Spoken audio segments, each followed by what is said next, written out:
Ja, poškodba sprednje križne vizije je takšna, da nas v bistvu spremlja čez celo leto. Pozimi so v glavnem smučarji, čez poletje so tudi kakšni košarkaši, nogometaši.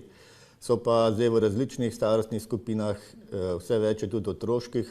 Transplantat lahko odvzamemo na enakih mestih, se ga pa na drugačen način pošije, zato da ta ostane ploščat in se ga nato tudi tunele oblikuje ploščato, zato da to anatomijo naravno čim bolj posnemamo.